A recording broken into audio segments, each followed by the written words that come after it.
And so, Teresa Greco, so excited to have you here today. Hi, thank you so much for having me. Oh, it's our pleasure. And Yes. so, I know you guys haven't met yet, I don't think. Nope, I've just seen your picture. I get to know you a little bit behind the scenes when I put your little social media bites together.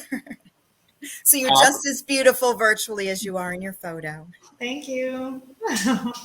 Awesome stuff. Well, Teresa, where we like to start on these interviews is really to get the guests to tell us a little bit about themselves, rather than, like I always say, me reading a bio on a screen in front of the screen. So can you perhaps just tell us a little bit about who you are before we dive in? And you don't have to worry about how deep you go because we'll dive in deeper anyway. But just a little bit about who you are for those that might be discovering you for the first time today. Like me. So I'm Teresa Greco. I'm a happiness coach. I'm the weekly host of a radio and internet TV show called The Steps to Happiness Show with Teresa Greco. I'm a spiritual coach, a meditation coach, a Reiki master. I am the editor at 2 international Canadian lifestyle magazines. I write for 5 international magazines. I am a 2-time best-selling author. I am an educator, educational technologies consultant, and a mom. Wow. Okay. So I love how you just went through all of that and you're like, and a mom. That's another job too. Well, that's like the first job, right? Like that's the first job that you do when you get up in the morning and all along it's continual. And how many children do you have? Like a mom of 2? Yes, 2 teenagers. Wow. I don't even look old enough. And to your point, Elise, when she said I'm just full of compliments today, Corey. Bring it on. Thank you. Right. Well, and to your point about how she just kind of dropped that in there and the mom, but it's like, as we know, well, I think as most guys know, because they know they could never do it. Most guys know it's like the toughest job. I mean, yes. You put it in there as the last one, but it's really. I think it's the most important. I think it's the most vital because really, as a mom, we could be. Do you know how many individuals I work with chronologically who are 60, 70, 80, 50, but really it's their inner child who really needed a mom and still needs the mom. Mm-hmm. So it's really the most important job and the most game-changing job is being the mom. And the dad, of course, Corey, and the dad. Absolutely. So I think where I'd like to start, Teresa, is we talk a lot about mindset on here. And I'd love to we don't usually ask it this way. So, there's no usual, I guess. It's always different. But what is your take on mindset? Like, how important do you think mindset is? Do you put much focus on your own mindset? Like, I'd just love to get your thought around mindset. I'm going to add to that too. How important do you think it is to be aware of where your mind is set? Because we all have a mindset, but it's just where is it set? So it's the awareness of where the mind is set and how to reset it, so to speak. Yes. So hugely important in that it's the work that I do every day on myself to rewire my brain, to reset the story of my life that I was living before. And now I'm in the process of waking up to a whole bunch of subconscious beliefs and conditioning and patterns and habits that I was living my life by and now come up, and I can now identify them as a limiting belief or a self-sabotaging belief or a conditioning belief or whatever it is, and ask myself some questions about, why do I think this about myself or about this situation? Is it true? Who told me that? And in being critical about your thought, you're then able to change it and replace it with one that serves you instead.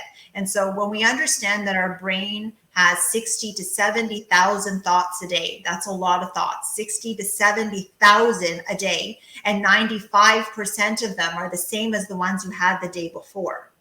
So that means that we're waking up as the same person every day, right, every day, and we're living in our past every day, right? Mm-hmm. And so that leaves us a 5% margin to be cognitive of our beliefs. So just to actually answer both of your questions, right, is that if it leaves us 5% and the 95% is the mental set, as you said, because we've been thinking it for most of our life, is that it leaves us 5% every day to become aware of those thoughts and to actively make a change, because we are set and programmed to be who we've been our entire life. And if we want to be somebody different and to live our best lives and our true and authentic self and live to our fullest potential, we have to become very aware of that 5% margin that we can actually make a change. What she said. That is it's true. It's if we wake up thinking the same things, then we're keeping ourselves in the same place that we were. And we can do that all day long and for our whole lives. And so it is that awareness. It's that like one thought is all it takes to change a belief. And that's the beautiful piece.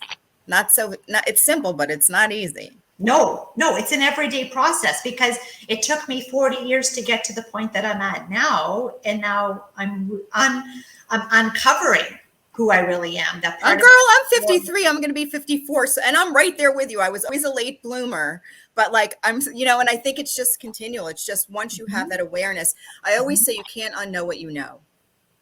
Mm-hmm.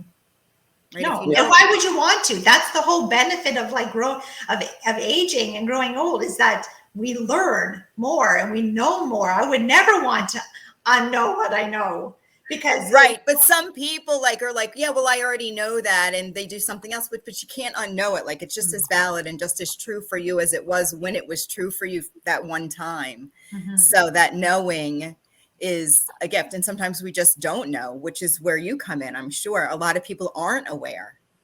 It's one of the things that's intriguing to me about this conversation too. At least this is a kind of a throwback to yesterday, because we were talking about this book that I'm reading, The Mindset Code. Yes. And it's by Cappy Pidwell. I'll give her another shout out. And that's what she focuses on, is helping. And I didn't say this yesterday, but she works with like CEOs of Microsoft and Apple and stuff like that, and basically rewiring their mindset. But it's all around what you're talking about here, Teresa, because it's kind of funny. I was talking about this yesterday. She talks about your conscious mind is 5 to 10%, and all the rest of the stuff is stuff you learned up until really the age of 18, and now you're just repeating. And so in her book, she talks about how you have to actually, like what she says, which I love, is that your garage is full now. Your mind is full. And if you want to stuff a new belief in there, you need to find a way to get an old belief, whether it's out or reframe it or whatever it is. Flip the script on it or whatever. But she's saying you have to tackle that, because like if you want to lose weight, but you have these beliefs of, I can't lose weight because I'm over 40. I can't lose weight because I eat this certain type of food. I can't quit this food because of whatever. She's saying you have to unravel all these beliefs if you're going to have any hope of being super successful with changing it. And she said, like, yes, we see people that change it, but they're in the 1 to 3%.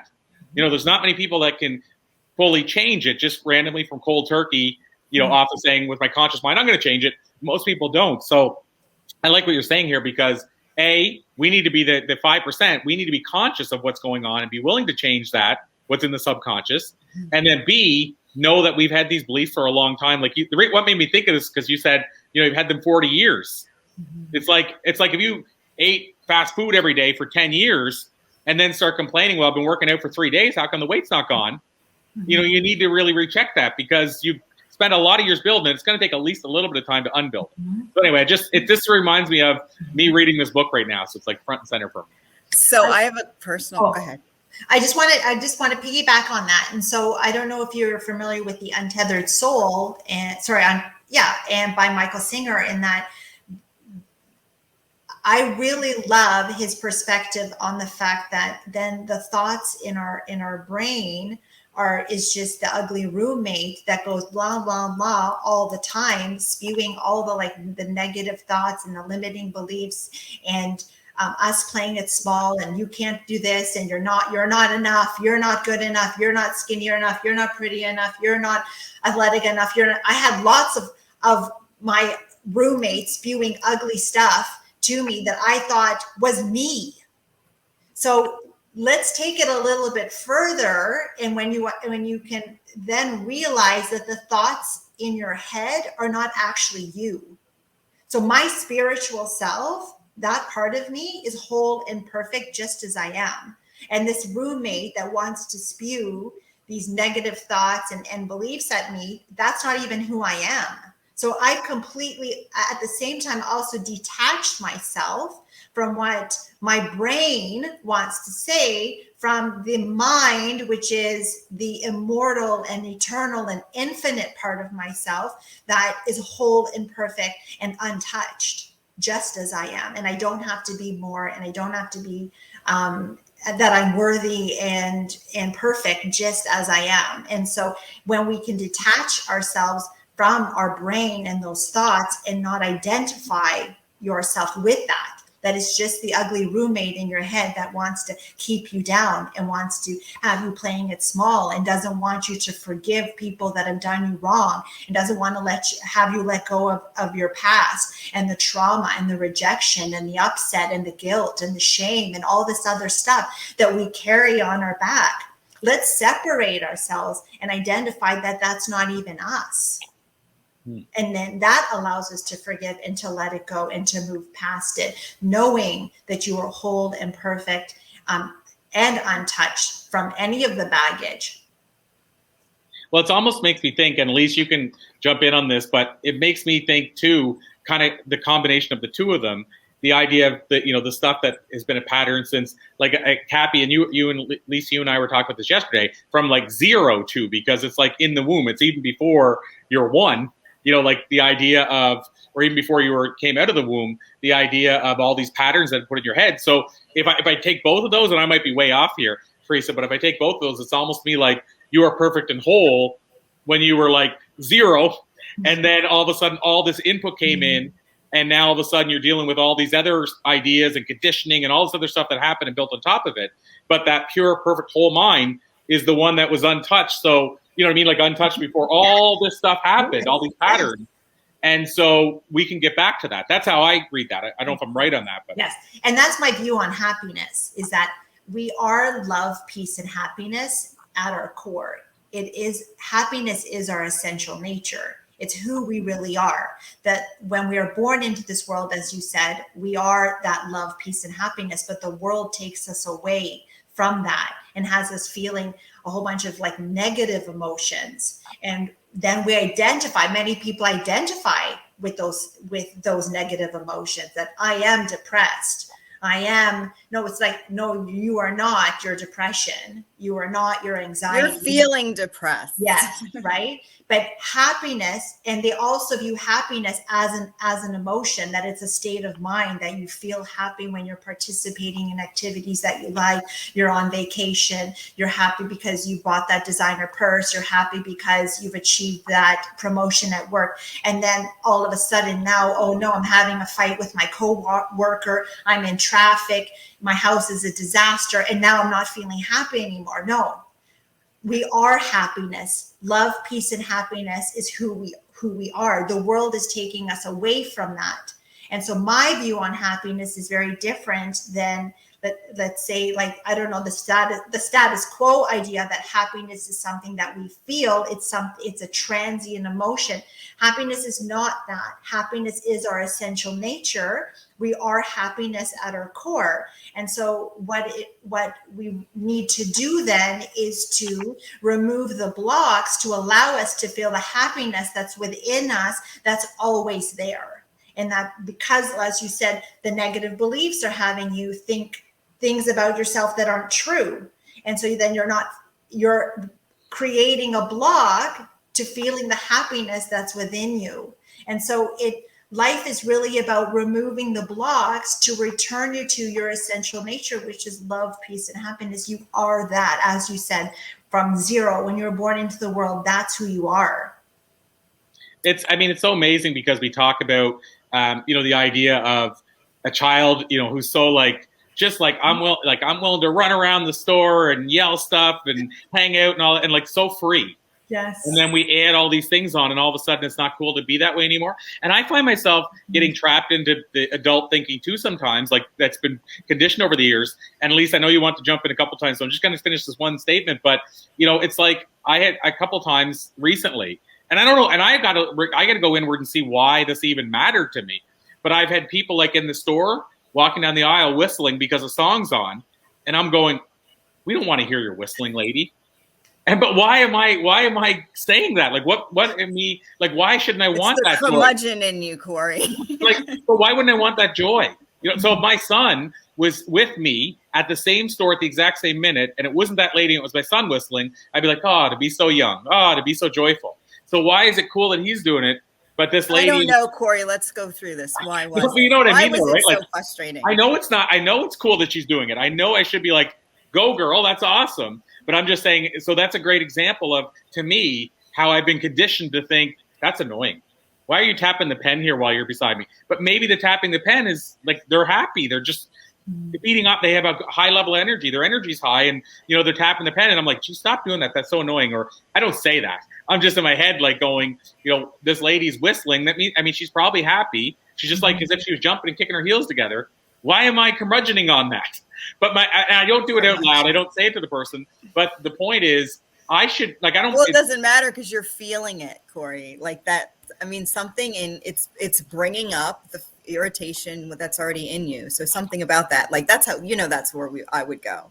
Yeah. And so I'm curious. Let's use that as an example because that's what I wanted to ask. I wanted to ask like, so from a personal standpoint, I'm going to get a little personal right now. What's one of the biggest beliefs maybe that you carried that you recognize that you were able to set free, so to speak, that freed you in a way? Like I like the game changing, like there's game changing beliefs that we acquire that keep us stuck.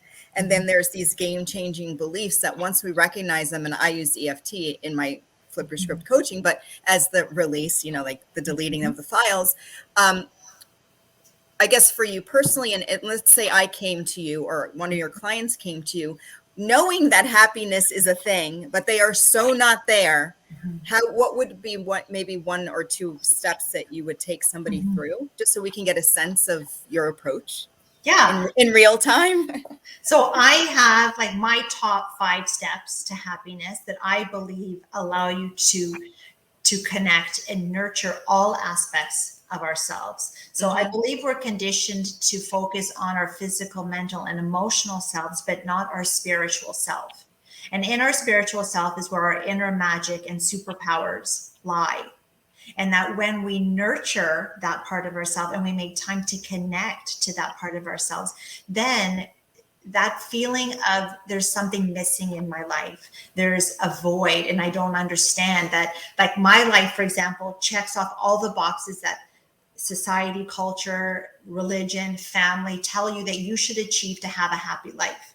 That me approaching 40, fulfilling career, check, healthy family, check, our own home, check, cars in the driveway, check, vacations a year, check, lots of beautiful material things, like a very beautiful, blessed life. How is it that I was still feeling like I was never enough, that something was missing, that I needed to be more than who I was, that I wasn't happy and I wasn't fulfilled with my life? Like it just didn't make any sense to me. And I suffered in silence for a long time, not talking to anybody about it, because it's like, Teresa, what do you have to complain about? You have like this beautiful, blessed life. So this is why it didn't make any sense to me. And it was because I wasn't connecting to the spiritual part of myself. That until I focused on going inward and spent time on connecting to that part of myself versus the external, that we're conditioned to look outside of ourselves for happiness, in our possessions, in our positions, our titles, degrees, relationships. I won't be happy until I find that perfect person. I won't be happy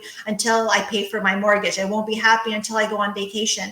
I'll only be happy when I've achieved, X, Y, and Z. That happiness is a state of arrival, that I won't be happy until I reach a point.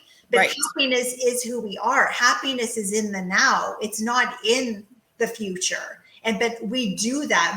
We're always looking outside of ourselves. That like what, as a goal, even you ask people what. We were just talking about this yesterday about like really all of us here today too. Like the reason what we're here or doing what we're doing is because we think we're going to feel a certain way when we like achieve it, or when we help just one more person help themselves, or if we just do this, or it's the feeling that we're going for. Ultimately, all this other stuff is just like, maybe my feeling over here. It reminds me of the children's book with the little duckling, I guess. Was it a little duck? And it was, are you my mother? Are you my mother? Remember the mother went off to get the food and there was a little duck eggs, or was it chicken? The egg hatched and the mother wasn't there. And this little duck or chicken went all over, like looking at like the dog and the horse. Are you my mother? And I feel like that's what we do sometimes. Like, is this where my happiness is going to feel? Like, am I going to feel happy here? Will I feel happy when I get this? Yeah. Yeah. So now recognizing that it's inside you, it's who you really are. Like, this is why my message of happiness is very different, in that when you understand that happiness is at your core, it's your essential nature, you're no longer looking outside yourself. Right. You're just disconnected. I call it out of alignment from. Right. You're disconnected from the happiness that you are, from your essential nature, right? And it's only until we nurture that spiritual part of ourselves can we connect to that happiness that's there, unwavering, that we wake up happy every day, regardless of what our external environment is doing. I'm not dependent on, whether this pandemic is over, whether we can take our masks off, whether I can go out and eat at restaurants. Like, I'm happy regardless of what's happening outside, because I'm not getting my happiness from there. It's me making time to connect to the happiness that's inside of me. And so knowing what those principles and practices are that can help you to do that. So EFT was one of the practices that I used to help to forgive. Right. Forgiveness is a huge self first, right, girl? It's the forgiveness of the self. Everything else just falls away once that's nailed it. Okay, moving on. So forgiveness is that if we're stuck in the past and not forgiving circumstances and people, then that we can't feel the happiness we can feel in the present moment. So when you said about looking in all these different places for happiness, where it's inside you. So and if you're not feeling it, as you said, you're not in alignment. So I know now, because I've been working on myself for like almost 10 years now, is that as soon as I don't feel like myself, I don't feel the happy person that I am or the peaceful person that I am, I know that I need to take out, my different tools that can help to remove the blocks to me feeling that. So meditation is a tool that I use every day to go inward and to center and to connect with the love that's inside of me. So to go back to your question about, what was that key? I think you said, what was that key thing that you've realized is that I wasn't loving myself at all the way that I needed to. I was looking outside myself for love my entire life, from my parents, from my partner, from my children, from my friends, from my coworkers, from whatever, looking for that love, that acceptance, that validation, that status, that all of that. And I was doing that, not recognizing that it was inside me all along. Looking in all the wrong places. Yeah, for love, right? It's like right there. What if it was a snake, it would have bit you?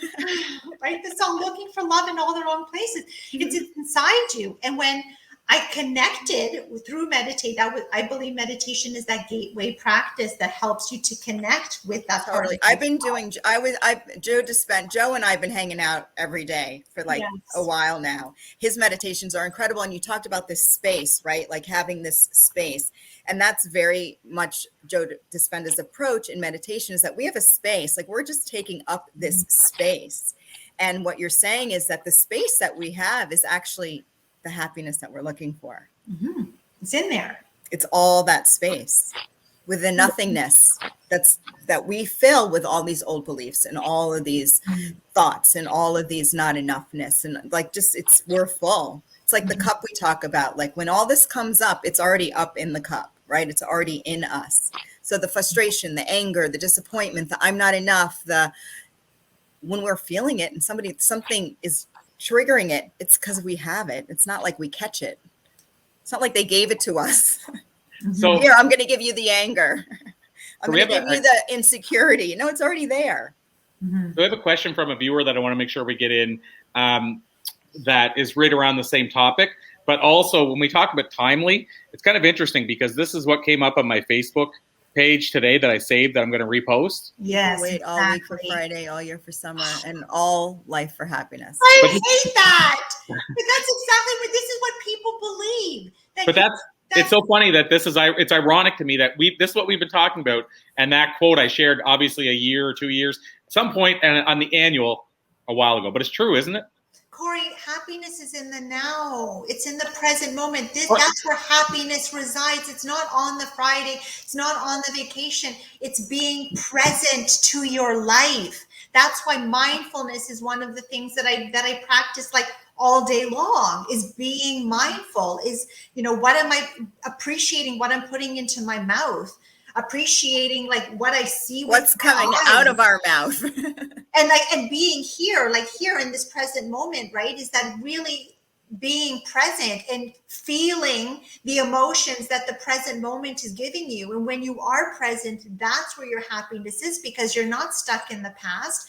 And you're not also projecting the future, right? That a lot of anxiety is found in the future, lots of anxiety in the future, and then a lot of like depression found in the past. And so it's here right now in the presence of like you two beautiful people having this incredible discussion, and whoever's listening virtually, is that this is where the joy and happiness is. The present is one of our mind seeds. I have a 21-day mind seed experience that go with the Flip Your Script bands that I created. And they're seeds of thought that you can replant when you're having a thought that you don't want to grow your life into. You take the band, you flip it to the other wrist, and you plant a mind seed. And one of the daily mind seeds is the present is in the present. Like the present is really the gift. The present is in the present. And that's exactly what you're saying. The present is in the present. Again, simple, but not always easy. No. And that quote, by the way, I was curious. It was 7 years ago I shared it. It's not my quote, by the way. It was just a quote that I saw, and I just put, is this you? Should we work on this? And I didn't mean like me work on it with them. But it makes me think of one other quote. And then I want to make sure I put this question up too. And it's not meant to be a crude quote. I didn't take it that way, but Michael J. Fox, I heard him in an interview one day. And they said, what's your thought? Because, of course, I mean, the guy has had Parkinson's since he's been, late 20s? And, I mean, I don't know if many people would have the same outlook he has on life. I mean, this guy, he told this great story on Ellen one time. He said his kids used to come up to him and say, Dad, and they complain about this and that. And his response was always, he saw this lady had a baby in a tree. And he said, a woman had a baby in a tree. What do you got? And he was always like, what do you got compared to a woman having a baby in a tree? But I always thought it was more profound, the fact that he didn't say, I've had Parkinson's for 30 years. What do you got? Mm-hmm. Like, he still wasn't making it about himself. He was still like, you're complaining because your cell phone's not working. This lady had a baby in a tree. It's just reframing, right? But what he said, which this quote I heard him say, which I thought was so profound about this topic, is they said, how can you not be worried about the future? How can you not be thinking about the past you had as this big Hollywood celebrity? And he said, well, my view is when you have 1 foot in tomorrow and 1 foot in yesterday, you're peeing all over today. And, not meant to be crude. It's true. Like when you think about when you're stuck in the past and the future, you're ruining and you're losing today. And I love his perspective on things. So that was something I had to share. And just to piggyback on that, our future happiness is based on the happiness we feel in the present moment. So the greatest descriptor of like how happy will we be in the future is how happy we are right now. So again, people think that happiness is going to be in the future when you achieve, when you go, when you whatever. Well, it's not going to happen because you weren't happy every day leading up to that point. So how happy you are right now will determine what your future happiness, how happy you will be in the future. And I'll add on. Well, life is a series of nows, right? Mm-hmm. And if this is what now feels like, your life is just a series of every single now that is, like now and now and now. So when I'm having a moment, I always break it down. I'm like, I don't have to do big picture. This is now. I'm creating my future right now, because all life is a series of nows. Mm-hmm. And it makes it so much more like, okay, I could do that. Yeah. Okay, so this is what now feels like, checking in, right? And life is a series of nows. And if we could just take that, just one now at a time, you will create your memories or your past, and it'll be great. You could relish in your past. You could bring up emotions and feelings that keep you in high vibration just by, paying attention to each now that we create. Yes. And going back to Len, your initial question about mindset, right? Is that if you are present, then you're more apt to catch those thoughts about yourself or about the people around you, the circumstances that aren't serving you.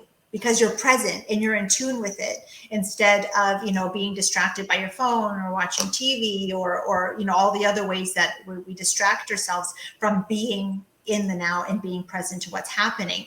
So that also helps us to be able to change some of the things that aren't serving us. Absolutely. But if you do like a good Netflix binge, enjoy it while you're watching it, because if you're feeling guilty, you're not really appreciating the now. No.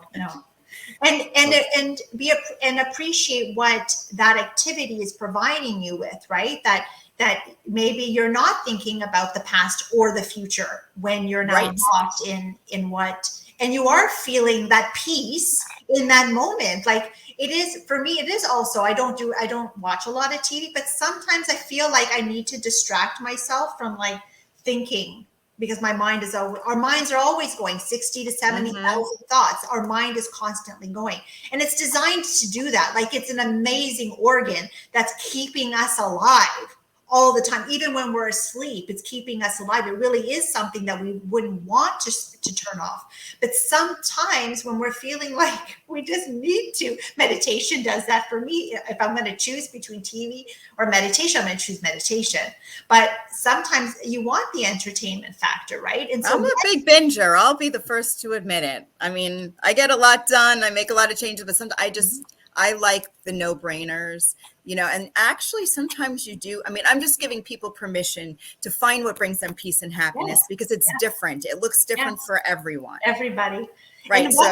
And why that activity, we should not feel guilty about it, because what that activity is doing is removing the block to feeling the love, peace, and happiness that we are. That's what it's doing. So, reading books does that for me. Listening to podcasts does that for me. Exercise does that. Cooking, being out in nature, like knowing what those activities are that help you to be in the present moment, to reconnect with the happiness that's inside you. So I want to say something really important, is that people think it's the activities that are giving them the happiness. That, I feel happy when I ride my bike. I feel happy when I'm painting. I feel happy when I'm walking my dog. I feel happy when I'm with friends. You're feeling happy, but not because the activity is giving you the happiness. You're feeling happy because it's removing the blocks that you have from feeling the happiness that's always there. So people think they have to also dedicate time to doing the activities that they like. The activities are great, and we should know what those activities are, because like I said, they allow us to reconnect it with the happiness that's inside us all the time. So when the activity isn't there, can you still feel happy? Yeah. And the pandemic has been about that, when restrictions have been placed upon activities that gave us happiness before. Can we still feel happy when we're not participating in those activities? Yes, we can. And if you're not feeling the happiness, then you need to make time to reconnect with the happiness that's inside you, because it is your essential nature. Like this is like light bulb, like fireworks, like this is what it is. Exactly. You're so on point. Like what, and I believe we give ourselves permission. Like, okay, so when I ride my bike, I'm giving somehow, some way, I'm unlocking the door or the key or whatever's holding me from connecting to that in that activity. And so what's holding you? Like, why do you have the key? Why aren't you sharing the key with your happiness when you're doing something else? So I resonate. I think it's beautiful that you're sharing this with individuals who are so ready to connect with the happiness that's already within them. It's so important, and I love your approach. I love your light and your vibe. So you're the perfect representative of happiness. You're it's working. Thank you. Well, and I want to. There's a question here. I hope you guys can see it. It's a couple of questions. Yeah, that's why. It's all related. I think it's all circled into one question. But I'll let you read this and then tackle this, Teresa, and then we'll ask, of course, how we can learn more, because I know our next guest is in the backstage area. But let's tackle this question before. Well, go ahead. I'll let you approach that. So I have learned that if you can separate your spiritual self from your physical self. So I believe I'm a spiritual being having a human experience, that my spirit is in a human body making its way through the world as a human being, participating in the world, doing what I'm doing. I came down here to experience this. Like, my soul wanted to learn, grow, and expand by going through different experiences here on the earth plane. And so I have been told that our spirit doesn't come into the body itself till the moment of birth. So even if the physical shell would have gone through some kind of trauma, but I'm not the spirit part of us is not in the physical part of us, like it in the womb. So I don't know what kind of trauma she might be referring to, because technically the spirit is not in the physical part of us at that point. It's then as soon as we're born does the soul enter the body and then become that part of that physical form that's then making its way. So he has a follow-up to that. Forceps. It was a forceps birth. But again, if you can separate the spirit part of you, which is the infinite, immortal, eternal part of you, that even once your shell is gone, that returns back to like wherever it came from, and then will maybe choose to come and reincarnate another time and have another human experience, is that you are not like that, even that forceps birth. You're not even the trauma of the physical body. We're not that. We are always whole and perfect. And even when we experience hardship, the soul just wanted that learning experience. It's all about the learning. If we can also, like, instead of saying, why did this happen to me, is that why did it happen for you? That your spirit, your soul wanted to have this experience to learn from it. And it's important that we can find the learning and appreciate the learning. That gratitude is not only about being thankful for all the good things in our life, but also being thankful for the challenges and hardships, because we can find the learning in that experience. So even if there was trauma, what learning did it provide you with? And if you are holding on to it, there's learning that you need, that maybe you haven't like tapped into, that you need to find, so that you can then feel gratitude for the experience and what that experience provided your soul, because your soul is here to learn, grow, and expand. So it's always about the learning. I don't know if that answered her question.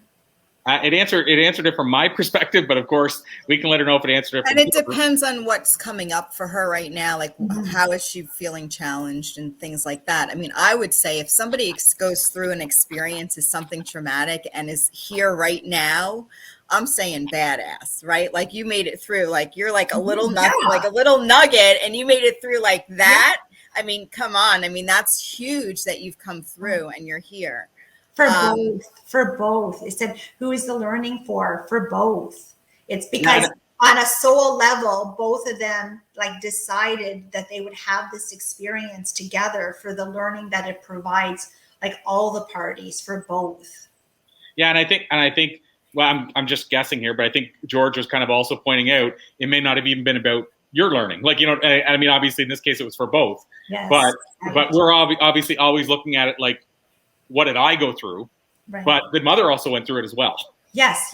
And we play roles for each other, right? That as souls in physical bodies, we set up, it's like a play. We set up to play certain roles in each other's life, so that, like, for example, with me and my partner, he played a certain role so that I could come to a place that I now honor, love, honor, and respect myself, where he played a certain role that brought me to that realization that I wasn't respecting and honoring myself, because I was allowing him to say and do things to me, and I wasn't using my voice to say that, your behavior or what you're saying is not a loving response or a respectful response or whatnot. And so he played that role so that I could have that learning. So yes, we play roles in each other's lives so that that learning can be facilitated for all of us. Amazing. So, Teresa, I know we're a little past the wire. I won't say we're down to the wire. So, right at the end here, and I wanted to ask you, I mean, this has been amazing, to be continued, because truthfully, I could keep this conversation going for hours. So, but Teresa, I wanted to know, for those that have been listening that want to know what the next step is, and that could be working with you, that could be learning from you, whatever that looks like, can you tell us where, is there a hub, or where would you send people who want to learn more? So they can definitely go to my website, which is teresagreco.ca. So I have all my services that I'm involved with are all there on my website. You can connect with me. I'm very active on Instagram, which is Teresa Greco _ Steps to True Happiness. I'm on Facebook at Steps to True Happiness with Teresa Greco. I'm also by email, steps to true happiness @gmail.com. And I think I got them all. Okay, awesome. Well, this has been an absolute pleasure. Like I said, to be continued with your permission, because this has been such a great conversation. You can see we started getting people jazzed up to talk about this further. So I feel like and maybe at least when you start, if you start and when you start the Flip Your Script Fridays back again, maybe this would be a really good. They're coming. Absolutely. I would love to have you on Flip Your Script Friday. Thank you. Thanks. I would love that. Let's facilitate that in the future as well. So, definitely. Teresa, thank you so much. It's been an absolute pleasure. I appreciate you. I honor you. I salute you. And we'll wave the flag for you. Keep on doing the great work. Thank you so much. Nice meeting you.